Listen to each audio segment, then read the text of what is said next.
8-10 ଜଣ ହଠାତ୍ ବ୍ଲକ ଭିତରକୁ ପଶି ଆସିଥିଲେ। ଆସି ଆମ ମୋବାଇଲ ଫୋବାଇଲ ଭିଡିଓ ବନ୍ଦ କର କହି ପାଟି ମୁଣ୍ଡ କରିଥିଲେ। ଭାବନ୍ତୁ ଆପଣମାନେ ଏ 2 ବର୍ଷ ଭିତରେ ବିଜେପି ସରକାର ଯାହା କଲାଣି, ବୁଢ଼ା ବୁଢ଼ୀ ବି କାନ୍ଦିଲେଣି। 3 ମାସ ହେବ ଭତ୍ତା ତାଙ୍କୁ ମିଳିପାରୁନି। ଭାବିପାରୁଥିବେ ଆମ ଓଡ଼ିଶା ଏବେ କେଉଁଭଳି ଭାବରେ ଗତି କରୁଛି। 3 ମାସ ହେବ ଯେଉଁ ବୁଢ଼ା ବୁଢ଼ୀକୁ ଭତ୍ତା ଦେଇପାରୁନାହିଁ ଏ ସରକାର କହୁଛି ମୁଁ ଲୋକଙ୍କ ସରକାର। ଆଇନ ମନ୍ତ୍ରୀ ଯେତେବେଳେ ଯେଉଁଠି ଅନ୍ୟାୟ ହେଉଛି ଆଇନ ମନ୍ତ୍ରୀ କହୁଛି ସବୁ ଠିକ୍ ଅଛି, ଆଗ ସରକାର ଅମଳରେ ଏମିତି ଚାଲିଥିଲା। ତମେ କ'ଣଟା ଭଲ କଲ? ଯଦି ଆଗ ସରକାର ଅମଳରେ ଏମିତି ଚାଲିଥିଲା ତମେ କ'ଣ ଏଇଭଳିଆ କରିବ? ଇଏ ବି ଏଇ କଥା କହୁଛନ୍ତି।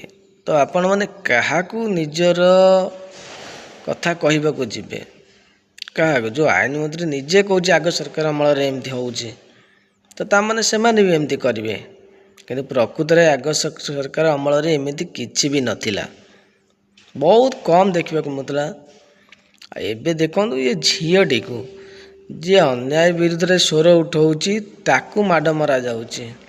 କେଇଟା ଏମ୍ଏଲ୍ଏ କୁକୁର ଏମ୍ଏଲ୍ଏ ସେଇମାନଙ୍କ ଲୋକ ଲଗେଇକି ମଦ ପାଣି ଦେଇକି ଏଇଭଳିଆ କାମ କରାଉଛନ୍ତି। ଏଠି ଗୋଟେ ନାରୀ ବି ସୁରକ୍ଷିତ ନୁହଁ। ଇଏ ମହିଳା ସଶକ୍ତିକରଣ ଯେଉଁ ବଡ଼ ବଡ଼ ଓଡ଼ିଆ ଅସ୍ମିତା ଏଇ ଯେଉଁ ସବୁ ନାରା ଦେଇକି ସରକାରକୁ ଆସିଥିଲା, ତ ଆମେ ସବୁ ଜାଣିସାରିଲୁଣି, ଓଡ଼ିଶାବାସୀ ବି ଭଲସେ ଜାଣିସାରିଲେଣି। ମୋ ଭାଇ କି ଧକ୍କା ଫକ୍କା ମାରିଛନ୍ତି। ସେଇ ସମୟରେ ଭିଡିଓ ବାହାରକୁ ପଳେଇଲେ। ମୁଁ ମୋ ମୋବାଇଲରେ ଧରି ଭିଡିଓ କରୁଥାଏ। ସେମାନେ ବହୁତ ଖରାପ ଭାଷାରେ ଗାଳି ଗୁଲଜ କଲେ। ମହାକାଳପଡ଼ା ବ୍ଲକ ଆସିଥିଲି ଭିଡିଓଙ୍କ ପାଖକୁ। ଆମେ 4 ଜଣ ସରପଞ୍ଚ ଆସିଥିଲୁ। ଟିକରପଙ୍ଗା, ବାରଡାଙ୍ଗ ଆଉ ଭାଇସ୍ ଚେୟାରମ୍ୟାନ ମୁଁ। ବ୍ଲକରେ ଉନ୍ନୟନ କାମ ହଉନି। ଯୋଉଠି କାମ କରୁଛୁ ଆମ ବିଲ୍ 6 ମାସ ଲାଗି ପଡିକି ଅଛି, ଏପର୍ଯ୍ୟନ୍ତ ବିଲ୍ କରୁନାହାନ୍ତି। ଆମେ ବିଡିଓଙ୍କ ସହିତ କଥା ହବା ଭିତରେ ଆମ ଏମଏଲଏଙ୍କର ଯୋଉମାନେ ପାଖରେ ବୁଲନ୍ତି 8-10 ଜଣ ହଠାତ୍ ବ୍ଲକ ଭିତରକୁ ପଶି ଆସିଥିଲେ। ଆସି ଆମ ମୋବାଇଲ ଫୋବାଇଲ ଭିଡିଓ ବନ୍ଦ କର କହି ପାଟି ମୁଣ୍ଡ କରିଥିଲେ। ମୋ ଭାଇ କି ଧକ୍କା ଫକ୍କା ମାରିଛନ୍ତି। ସେଇ ସମୟରେ ଭିଡିଓ ବାହାରକୁ ପଳେଇଲେ। ମୁଁ ମୋ ମୋବାଇଲରେ ଧରି ଭିଡିଓ କରୁଥାଏ। ସେମାନେ ବହୁତ ଖରାପ ଭାଷାରେ ଗାଳି ଗୁଲଜ କଲେ। ତମେ ଉତ୍ପାଦ ହଉଛ, ତମ ଗ୍ୟାଙ୍ଗ ରେଫ୍ କରିଦବୁ। ଆଉ ଜଣେ କହୁ ତୁ ଭଡାକୁ ଲାଗିକିରି ପଇସା ସରିଗଲା ବୋଲି ତୁ ଏଠିକି ଆସିକି ନାଟକ କରୁଛୁ। ବହୁତ ଖରାପ ଭାଷାରେ ଗାଳି ଗୁଲଜ କରିଥାନ୍ତି। ତାପରେ ମହାକାଳପଡ଼ା ପୋଲିସ ଆମ ପାଖରେ ପହଞ୍ଚିଲା। ସେ ସେଠି ମତେ ହଠାତ୍ ମାଗିଲେ ଆପଣଙ୍କ ମୋବାଇଲ ଦିଅନ୍ତୁ। ମୁଁ ତାଙ୍କୁ ପଚାରିଥିଲି ମୋ ମୋବାଇଲ ମୁଁ ଆପଣଙ୍କୁ କାହିଁକି ଦେବି?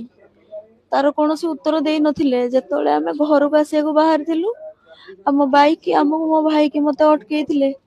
କାରଣ ପଚାରିଲେ ବି କାରଣ କିଛି କହିନଥିଲେ। ତାଙ୍କ ଆଗରେ ବି ପିଲା ଆମକୁ ଧକ୍କା ଫକ୍କା ମାରିଛନ୍ତି। ମୋ ବାପାକୁ ବି ମାରିଛନ୍ତି। ଯୋଉମାନେ ବିଜେପିର କର୍ମୀ ମାନେ ଅଛନ୍ତି, ପ୍ରଶାନ୍ତ ସେଠୀ, ତା ସାଙ୍ଗରେ ଆହୁରି ଆସିଥିଲେ କିଛି ଲୋକ। ରୋହିତ ବୋଲି ଗୋଟେ ପିଲାଟା ଅଛି, ତାଙ୍କୁ ଦେଖିଲେ ସମସ୍ତଙ୍କୁ ଚିହ୍ନି ପାରିବି। ପୋଲିସ କିଛି ରଖିନି। ପୋଲିସ ସାମ୍ନାରେ ମୋ ମୋବାଇଲ ଫୋବାଇଲ ଛଡେଇଛନ୍ତି। ମତେ ପାଖାପାଖି 2-3 ଘଣ୍ଟା ବସେଇଛନ୍ତି। ମୋ ମୋବାଇଲ ଫୋବାଇଲ ବାଟରେ ଯେତେବେଳେ ମୁଁ ଗାଡିରେ ମତେ ଜବରଦସ୍ତି ପୁରେଇକି ନେଲେ, ପୋଲିସ ଗାଡିରେ ମୋ ଭାଇକି ଆଗେ ନେଇଗଲେ।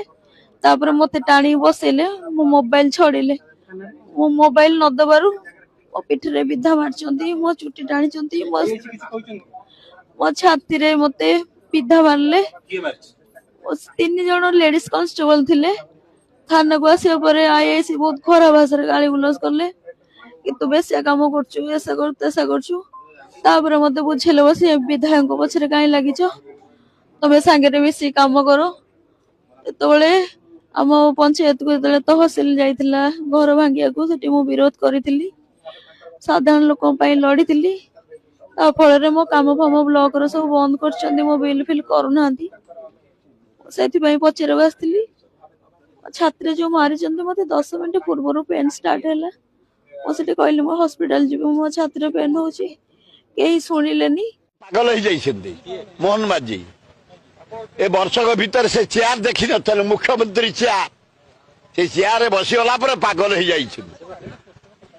ଅରେ